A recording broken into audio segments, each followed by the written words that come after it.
Hey guys, welcome back to another video. Finally able to get a video out for the month. It's been a busy month with the day job and just haven't gotten to this like I wanted to, but I am glad I'm able to get this video out on how I've been doing shooting more film in the month of August.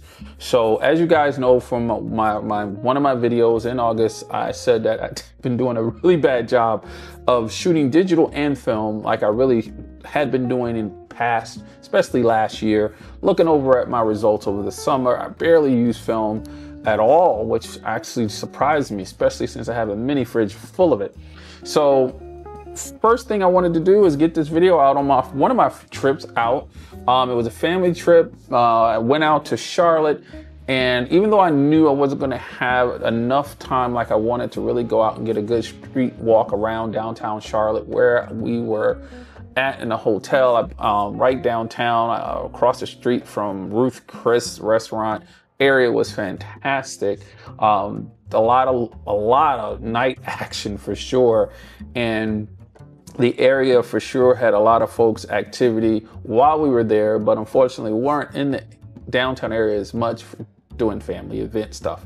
But while I was there, the film that I wanted to shoot and get a roll of at least in for the quick weekend that I was going to be down there for, was Out and Back. So to give you guys an idea how much time I actually had, I had some expired Kodak Gold, unfortunately, because I had bought some a while back and hadn't gotten a chance to shoot it yet.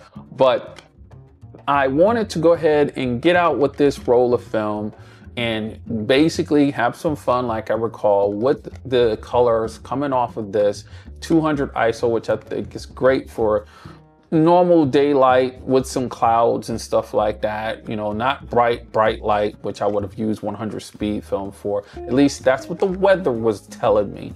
Of course, when I got down there, it's not exactly what happened.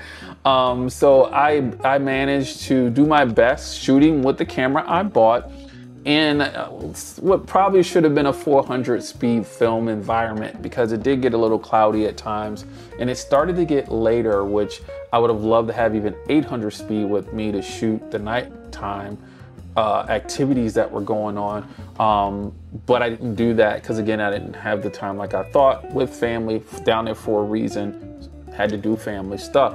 I did bring the Leica M6 with me with the Summicron 35 f2 and the 50 f2 to give myself an option to shoot either or. And I shot the 35 more to give myself more of the environment to basically capture, as you see from the videos, or I should say the images, the stills that are going across the screen. Now, I didn't get enough B-roll like I wanted, unfortunately, so I'll, of course, of showing that when I can to give you an idea of what the environment was like while I was down there. But I was really focused on when I got out to get out and shoot with this guy, because I hadn't shot with the M6 obviously in a long time, or my other film cameras, but I really wanted to shoot with my Leica because I hadn't shot with it in a while. And I can honestly say, looking at the photos as you see them going across, I was pretty happy with the results of what I was able to capture in downtown Charlotte when I went out. While the architecture is beautiful, very modern, nothing like I had been used to growing up in New York back in the day.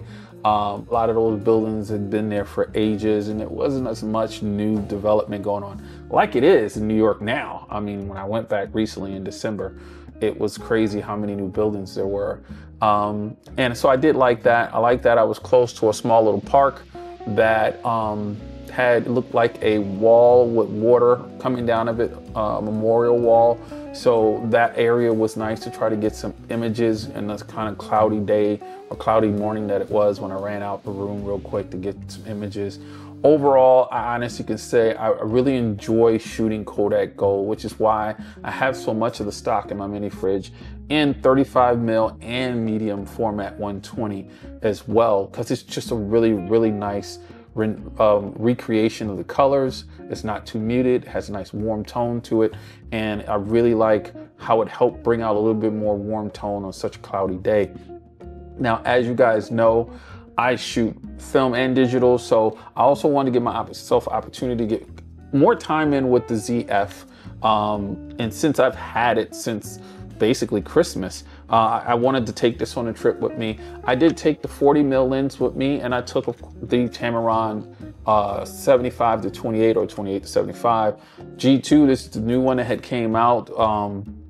And it gave me good opportunities as well to capture the environment, capture the architecture, get some good cityscape and some images that I could capture of people in the area. So I really enjoyed that. I can honestly say it was a nice to have. Now, granted, it's not as small and as nimble and stealthy as the X106 here, Fujifilm, but I am happy that I brought it with me and gave myself more time with it. The full frame 24 megapixel sensor really gives you some really nice images with a lot of detail that allow you to do whatever you want to do and post with the images. So I kind of try to keep it true to form to what the environment's like when I do my street photography, not add too much flair to it as far as edits and edits with the sliders and stuff.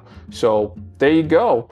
Hopefully you guys enjoy the images that did come across so far. Hopefully you guys enjoyed the images that also I've put up from the Nikon ZF. Both cameras were a joy to use. Both cameras have some weight to them, which is funny that the Leica in my hand right now weighs just as much or more than this Nikon setup. So yeah, even though the ZF is mostly metal and heavy, that M6 is heavy, especially with this grip I have on it that has some serious weight to it. So for those of you who stayed to the end, I appreciate you very much. That helps me out, helps the channel out, and getting the time up. Hit that like button as well, because it helps the channel as well. And definitely subscribe for those of you who are new to the channel, enjoying the content so you can get more. And as a thank you to you, I'm gonna go ahead and end this, adding some more content, images from the film, as well as images from the Nikon ZF on how that trip went. And look forward to the next video of the film stock that I use and what I did and what I feel about it, along with some digital images that I took along with it compared to it. You guys have a good one and enjoy the rest of your week.